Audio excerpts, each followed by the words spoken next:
saya Putri Fazara Amalia nomor 32. Jadi yang pertama ada tujuan pembelajaran.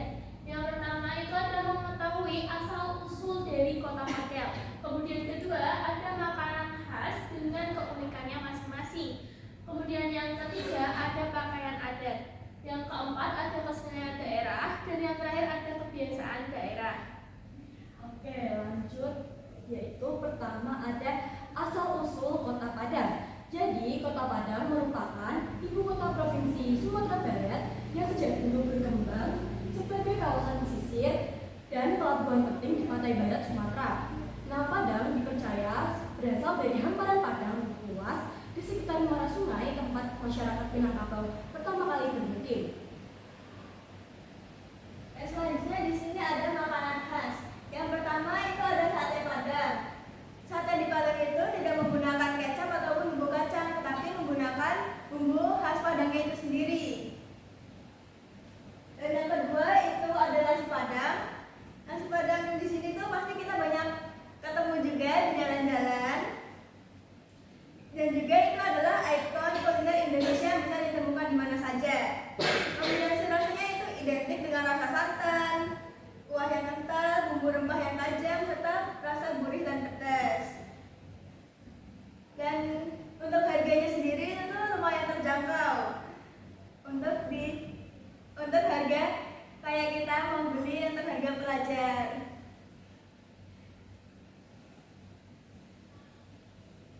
Selanjutnya ada rendang. Nah, rendang ini adalah salah satu makanan yang mungkin terlezat di dunia ya teman-teman. Jadi itu rendang bukan sekedar makanan, tapi juga sebagai simbol budaya Indonesia. Untuk keunggulan utama dari rendang itu adalah awet dalam waktu yang lama. Kalian tuh bisa simpen di kulkas, terus nanti bisa dimakan waktu kayak sekarang nih, waktu nanti mau sahur. Terus untuk rasanya sendiri itu sangat kaya akan rempah-rempah dan rasanya tuh dominan gurih dan memiliki tingkat kepedasan. Selanjutnya ada dendeng balado. Nah, dendeng ini itu olahan daging sapi yang memiliki tekstur renyah di luar dan lembut di dalam.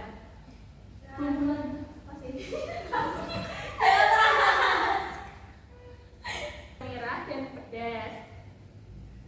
Nah, di sini juga ada serasi buah yang terbuat dari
kedua tangan para penari, dan mereka itu memegang piringnya itu bukan pakai teknik sederhana, itu mereka pakai teknik yang khusus. Kemudian untuk keunikan sendiri itu gerakannya tuh sangat cepat, dinamis, dan terkadang tuh melibatkan gerakan akrobatik. Kan kalian pernah lihat tuh mungkin di TikTok atau di mana tuh kan ada piring-piring itu yang piringnya tuh disusun gitu kan. Dan terus nanti kan piringnya dipecahin, terus nanti dijejak-jejak sama penarinya itu. Nah itu paling unik dari tari piring ini sendiri.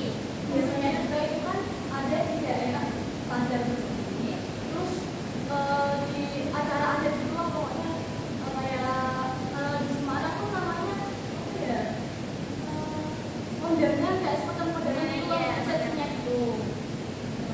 Kemudian selanjutnya ada satunya daerah yaitu Randai. Nah, tarian ini itu berbeda dengan tarian yang lainnya. Tarian Randai ini merupakan seni pertunjukan rakyat yang komprehensif. Tarian ini itu diperpadukan dengan drama, musik, tari, dan seni bela diri. Biasanya tuh bentuk pertunjukannya tuh para pemain itu membentuk lingkaran besar, kemudian tuh bergerak secara ritmis sambil menepuk celana khusus. Jadi celana khususnya itu celana yang kalau ditepuk nanti mengeluarkan suara gitu teman-teman. Terus keunikan sendiri itu bahwa tarian ini itu menunjukkan bahwa membawakan cerita rakyat atau cerita rakyat Tabai yang mengandung pesan moral. Selanjutnya itu ada tari Pasembahan. Nah, tarian ini itu biasanya dipersembahkan saat kayak acara besar, kayak misal undang presiden, terus bupati atau yang lainnya. Nah, keunikan dari tarian ini, penari itu harus melakukan gerakan meliuk dan memutar tubuh sambil menjaga Sorry. Jadi tarian ini itu menyimbolkan keramah-tamahan dan rasa hormat pada warga yang mendapat kunjungan kepada para tamu. Kemudian yang selanjutnya dan yang terakhir itu ada tari lilin. Nah, tari lilin ini adalah tarian yang menggunakan lilin sebagai propertinya, dan menari itu biasanya menari dengan piring kecil, terus piringnya itu ada lilinnya di atasnya, beda sama yang tadi tari piring.